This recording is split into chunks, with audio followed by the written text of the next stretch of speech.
Welcome to the Midland Money Mindset. This is a podcast that's all about getting your mind right when it comes to all things money. In every episode, we go deep with engaging guests who provide tangible takeaways and a whole lot of joy along the way. I hope you enjoy these conversations as much as I enjoyed having them. Let's dive into today's show. Well, I have the pleasure today of being with Jen Smith, personal finance expert and co-host of the top-rated Frugal Friends podcast. Thanks for joining us today, Jen. It's a pleasure to have you here. Oh, thank you so much for having me. Yeah, it was great seeing you speak at FinCon and kind of getting to know you a little bit there. But for our listeners who may not know about the podcast or know about you, we'll talk a bunch about the podcast and your experience. As a personal finance expert, but perhaps you could share with our listeners a little bit of background about who you are, kind of what led you to the point of being a personal finance expert and getting involved with or starting co-hosting the Frugal Friends podcast. Yeah. So I graduated college with student loan debt like so many other millennials and didn't really want to pay it off. Not that I didn't want to, it's that I thought I couldn't. I was making less per year than I had in student loan debt. And I just thought it was not attainable for me. I was spending what I thought as little as possible. I thought I was buying generic at the grocery store. And so I thought I had it down. But it wasn't until I met my husband and we got engaged and he said, I want to pay off my student loans. And I was like, that's good for you. Great. Good. Go for it. I don't want to live the next 10 years of my life living under a rock to do this. Sure. But instead of pushing or guilting or doing all these things that we kind of think we should do to get somebody on board with the ideas we think that are right, he encouraged me to look at my own life goals. Like we were at the precipice of starting a new life together, and he said, "What do you want to do, and how could it be made easier?" And he said that to me before I read The One Thing by Gary Keller. Mhm. And I just, when I put those two things together, like it just skyrocketed my life. But that moment in our engagement was really what set us off to reimagine our finances. And we had together $78,000 of debt. We had planned to pay it off in 5 years. And once we got started, we ended paying it off in 2 years. Wow. And it was a lot of extreme lifestyle shifts that I don't recommend anymore, but were very educational. I went Mhm. through the hard stuff so that now I can tell people not to. But I tried to side hustle my way out. That's how I started. Because again, I was buying the generics at the grocery store. I bought the grande instead of the venti at Starbucks. Like I had this. I didn't want to change anything else about my spending. Well, I am Uh, happy that you said you even just downgraded from the Vente to the Grande, because that's something I talk about very often. I talked about it in my book. I'm not a big believer in getting rid of it altogether because we have to have some joy in our life. So you just downgraded your joy rather than getting rid of it. I love that. Right, right. So, but 2 months into my side hustling experience, I got shingles from overworking. I just worked Wow. myself too hard. And that was the moment when I had to start looking at my spending and being like, okay, yeah, maybe I'm getting the grande instead of the venti, but do I need every single grande I'm getting like almost every single day? And I really went from one extreme to the other where I just stopped spending on almost everything altogether. And that wasn't the answer either. So we spent these 2 years living in this really extreme lifestyle. I was miserable. When we finally paid off the debt, I was excited, but I really didn't know what to do with myself. And so I started spending money again without thinking, without budgeting. And I got laid off from my job about 9 months later. And that was when that just coincided with creating. We were about a year into Frugal Friends, where we were telling people how to live this, extreme frugal life. And I had this identity crisis being like, okay, now I have to think about my spending again, but I can't go back to the way it was. There has to be some middle ground between spending frivolously and spending nothing. And for the last 5 years, Frugal Friends has been that experiment, that journey. And how do we get the things that we love without going broke? Mhm. Amazing. So I guess you give an amount of hope to those people because we've been hearing a lot about student debt, especially over the last year, year and a half, right? So I think your story really lends a lot of hope to those that may be riddled with that student debt, that there is an ability to get out of it. It may not happen as quickly as it did for you because Mhm. it may not be advisable to completely cut everything out. But with that being said, even if they were to cut back to some degree, it would allow them to pay off those student loans much more quickly than never, right? Yeah. I mean, even if it takes you 3 years or 4 years to pay off $78,000 of debt, that's still an amazing story. There is a middle ground for everyone where it's Mhm. going to take some friction, it's going to take some lifestyle change, but it doesn't mean that you have to live miserably or live under a rock, is what I always used to say. Yeah. So my understanding was you were an acupuncturist, right? So you went from Mhm. acupuncturist to podcast host. Was it this personal experience that really led you to launching the Frugal Friends podcast, or were there other things really embedded there as well that led you to do that? I'm glad you bring that up because not a lot of people look that deeply into my backstory. But I was an acupuncturist for 5 years, but I worked at a community acupuncture clinic. So we worked on a sliding scale model, making acupuncture or quality acupuncture more affordable to more people. So it wasn't like a nonprofit or anything, it was a for profit business, but just at scale to be available to more people. And that's really the mindset I took in when I started writing about personal finance. I just started it as a side hustle. And then eventually it took off so much that I was making more with the writing than I was with the acupuncture. And so it was a super hard decision to switch over because my acupuncture job felt like I was giving back to my community. It was checking all the boxes off for me of dream job. And so I was like, how can I take this and put it into personal finance? Something that's usually very stuffy, usually very get as much money as you can focused. How can I shift that mindset and make this education, this information as accessible to as many people as possible and still make a living wage? And Mhm. so that's how we've looked at Frugal Friends is we want to be accessible to our listeners. And so we do. It's kind of funny. Like you wouldn't think a Frugal Friends podcast has advertising, but we are on the iHeart Network. We take advertising money, and it's so we can be free to listen to. Sure. And are you getting as much joy now out of what you're doing today as you were as being an acupuncturist?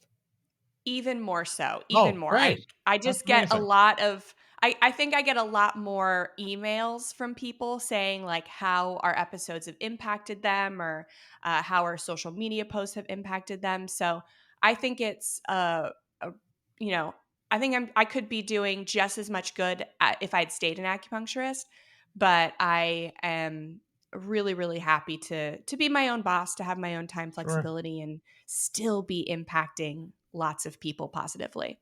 Yeah, and I think you're a great example, and we talk about it all the time. You don't have to go from what you're currently doing today to making that leap to something new or entrepreneurial all at once, especially in entrepreneurial. I think it's very much easier today, lower barriers to entry than maybe 20 or even maybe 10 years ago to kind of Mhm. create that side hustle because you enjoy it. You want to see if it's something you're passionate about that can actually proof out as a concept. And if it does, slowly make that transition. You don't have to leave that full time gig where you have that safety and security until you're confident that you have that safety and security on the other side. So I think you're a great example of that, and thank you for sharing that. You Yeah. know, I want to clarify because some people might hear the word frugal and might associate it with the word cheap. And I don't know that that's the case. So how is being frugal, different than being cheap? Yeah. So the word frugal has been really demonized over the last 100 years. So we've really been taught that more is more, that when you have more, you're smarter or you're more successful. When you want more, you're smarter or more successful. You know something that somebody else doesn't. We've been trained by marketing and advertising professionals very intentionally to believe this. And so, what do we do when we want more? We need more to be worthy. We have to buy it at lower prices. And so that's where frugality has shifted to this I can get more for less, this cheapness. And so frugality for us is being a good and wise steward of your resources, your money, your time, other people's time and resources, natural resources, your mental energy, your physical space.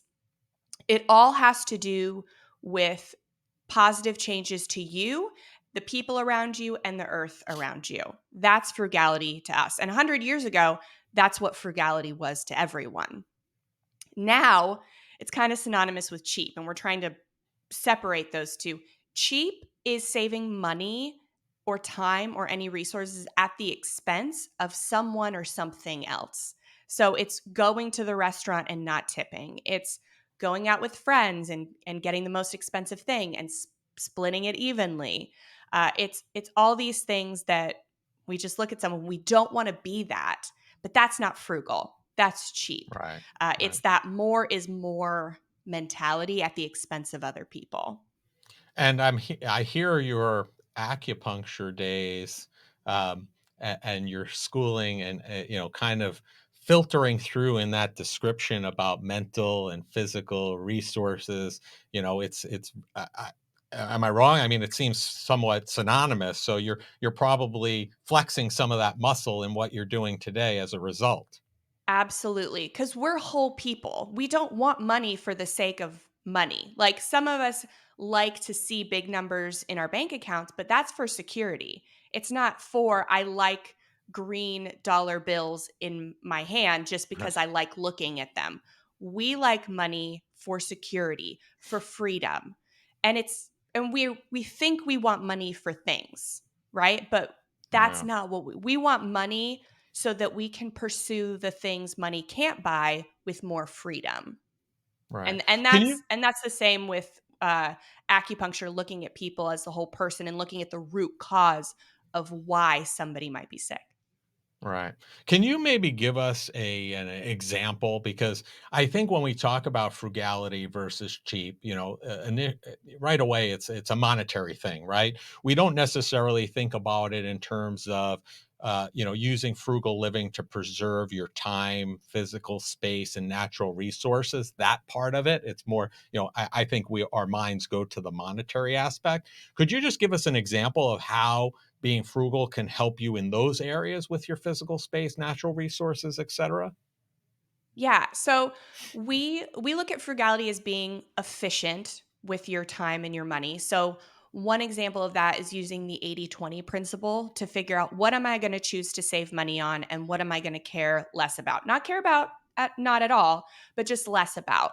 And so according to the Bureau of Labor Statistics, the three things that Americans spend most of their take home pay on are housing, transportation, and food.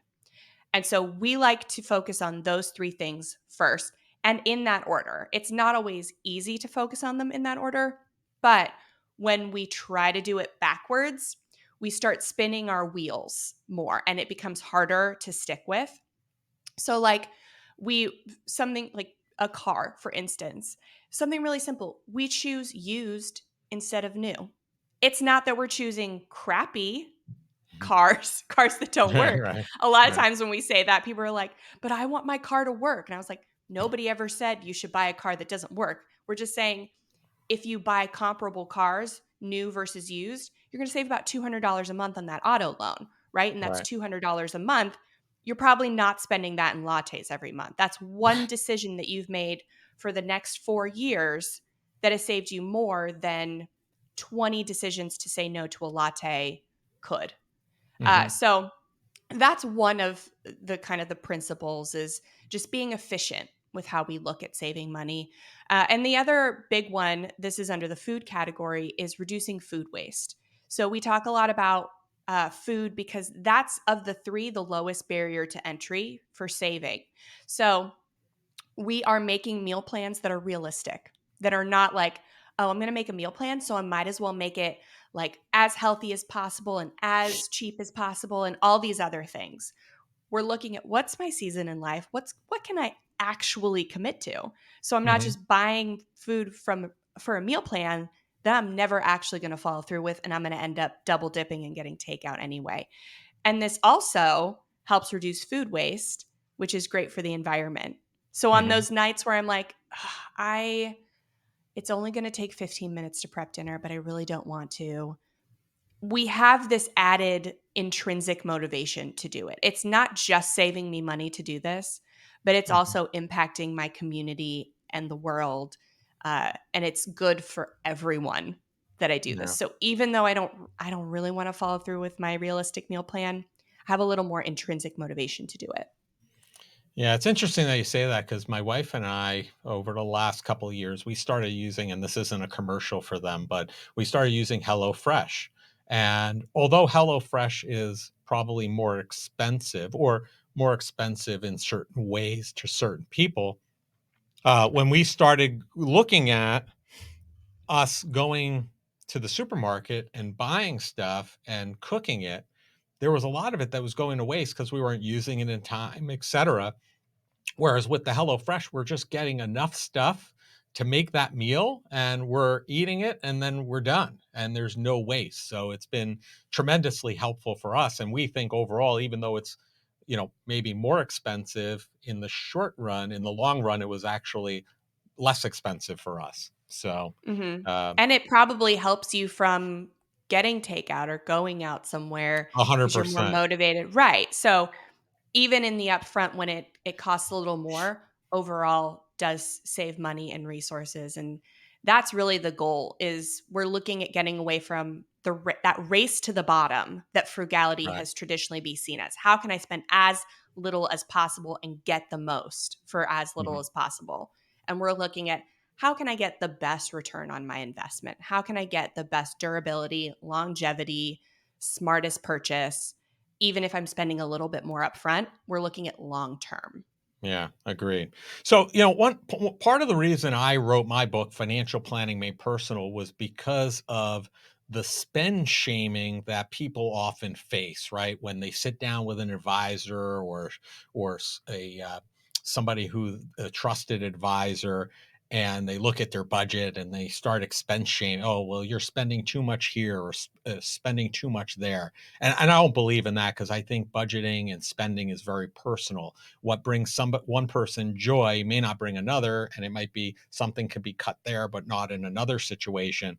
And this is why your tagline, we help you control your spending without all the guilt and shame of strict budgeting, really resonated with me. Could you share what you mean by this? Absolutely. We feel the same way, is that you can value anything. And we were just on a podcast yesterday where the host was like, I'm a foodie. I love trying new foods. I love trying new Me restaurants. too. Like, how can I save on that? And I was like, don't. Save somewhere else. Figure out what you value less and cut that out. And that's why we say, let's look at housing and transportation first. Those are things that you cut those out, you never have to think about them again, Mhm. and maybe for another 5, 10, 20 years. So just small changes in big places can help you say more yeses to the things that you value. And unfortunately, as frugal people, we tend to be the most judgmental about how other people spend when we're spending less. But we say all the time, like, anybody, you can value anything. You can value nice things and be frugal. That's Right. another thing. People who like to spend money on nice things don't think they can be frugal. The frugality comes in is identifying what you don't value. So when advertising and friends and influencers try to slip that in to your budget, you can say a hard no. It's Mhm. knowing where to say no so that you can say better yeses. Yeah. So I heard the word values in there a couple of times, right? And I'm a big believer in personal core values for our company, our business. I think it's something that everybody should have a foundational written down version. Why do you think? Because I'm thinking that you're in alignment with them with that. Why do you think it's so important for people to find their core values? Because we're being told every day that we should value everything. That we should want everything, or at least the next thing that we want will solve a problem that we've had. And so to take the time to do the hard work and figure out, okay, what have I spent on? What has gotten me the result that I wanted and what has not? To sit down and do that hard work and decide, okay, these things got me what I wanted. When I got coffee with a friend and I was able to see that friend like out of town, I wasn't able to bring them over to my house. That got me what I wanted. That's an expense I value. But over here, when I was just getting coffee at the drive through and I didn't even realize I was in the drive through till I was there, that didn't get me. I don't even know what I wanted in that moment. So it's looking at that and doing the hard work of figuring out what is me and what is influence. Mhm. I think that's a great point. You know, along those same lines, I laughed the first time I heard you describe budgeting, and you said budgets are the diets of the financial industry. You know, Mhm. can you tell us what you mean by that? I think I understand that, but I think it's important for us to share that. And how do you advise people to go about it? So that it doesn't end up being like a diet. Mhm. Yeah, I would make budgets a lot before I committed to paying off debt. And I would never stick with them because they were perfect. These budgets were the perfect. They showed that I could put so much towards debt and I didn't have to spend anything on eating out or doing activities. They were just perfect. Much like diets, keto, paleo, macros, these are perfect diets that we will never live up to. But you can have guidelines and plans that you can strive for. And so Mhm. that's what we think spending plans are more appropriate in that they're very flexible. You are still making sure you're on track to meeting a financial goal in a certain timeline, but when you are inevitably living life and something comes up you could not have planned for, it feels less like a defeat, which I don't know why life feels so much like a defeat when you're on a budget. But this this just makes it feel like, "Oh, okay, yeah, this was gonna happen. I didn't know what was gonna happen, but I knew something was gonna happen.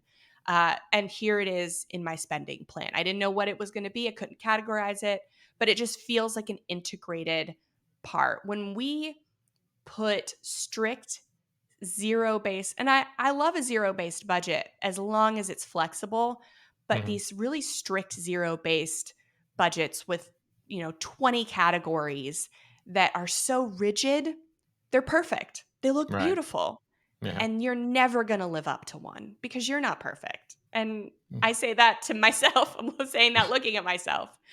Yeah. Right. And so we just got to give ourselves more grace. And I think falling in love with the lifestyle of frugality and spending less is a far better focus than sticking to a self imposed budget. When you focus Right. on the budget, it's a lot harder to stick to it. But when you focus on the lifestyle and falling in love with the identity and the practices of frugality, much easier. The byproduct is sticking to that budget. Agreed. And I think the problem for most people, or the challenge for most people, is, just like the diet analogy, they expect to start exercising today and look like that perfect situation tomorrow. And it Hmm. doesn't work out that way. Same thing with your budget. You can create that, to your point, to your words, that perfect budget, but it's not going to necessarily look like that tomorrow. It's going to take time to look at where you're spending to continue to refine it. And I think, looking at the lifestyle and creating the lifestyle around it, it kind of eliminates the need for the budget, because as you and seem similar with that, you're not going to go from today and all of a sudden say, hey, I'm living a frugal lifestyle. It's going to be something that you design and develop over time that's just going to be tremendously impactful. So I think, to quote James Clear in Atomic Habits, as long as we're getting 1% better every day and working towards that goal, I think that's really what what we should be striving for to make that happen ultimately. Mhm. So, Yeah. I want to shift gears for a second towards your website. You have a place on your website to submit a bill of the week. So, how did you come up with this creative interactive feature?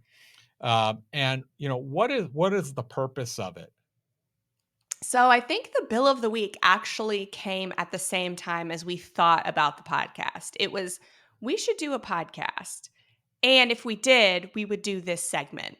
And it was really just because people love to hear themselves on the radio. People love to hear themselves, on shows. So it gives people the opportunity to do that.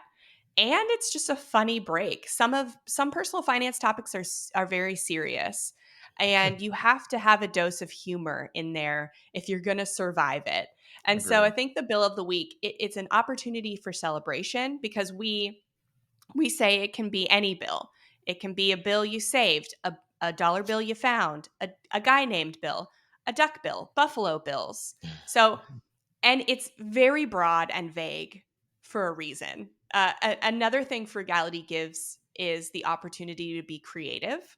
Instead of spending money immediately to meet our needs or solve a problem, Frugality encourages you to put a pause between that buy now button and your money, and think, how can I reuse something I already have, borrow something from a friend, get something for free, like repair or repurpose something? Like, how can I do that, get it Sure. used? Um, think those things through before automatically buying new at full price or even on sale. So that's kind of what the bill of the week is. People are getting creative in, okay, what's my bill? I want to call Yeah. in. What is my bill? And we hear the greatest. Sometimes it's celebration. People paid off a debt or and stopped a bill, and sometimes it's people found like a really cool new side hustle that's helping them pay their bills, and sometimes it's Bill, the builder. It's So it's for you, such a let me ask fun you thing. this. For you, what's been the most memorable bill for you that you Oh, recall? okay. So this one, as much as I love the funny ones, this one actually like really was so close to my heart.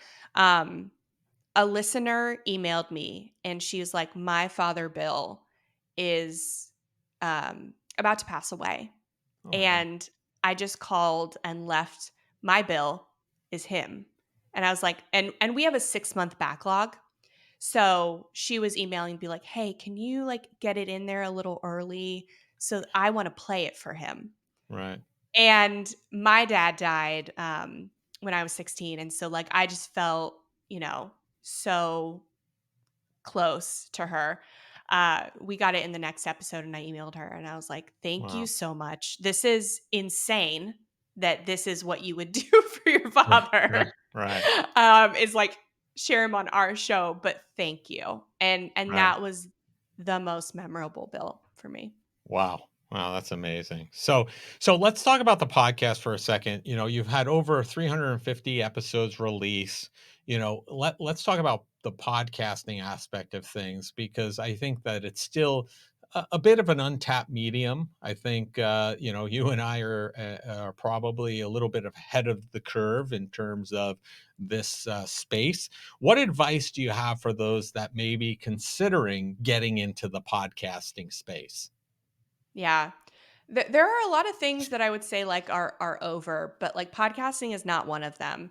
But I would say you definitely have to now you can't just rest on your podcasting laurels alone. You have to integrate it with something else, um, either YouTube or social media. there's got to be like a visual aspect to it.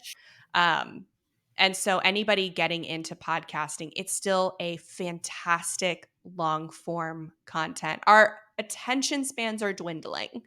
It's hard for those of us with hour long podcasts, Right. but you get so much time to build a relationship with somebody, being in their ear for so long.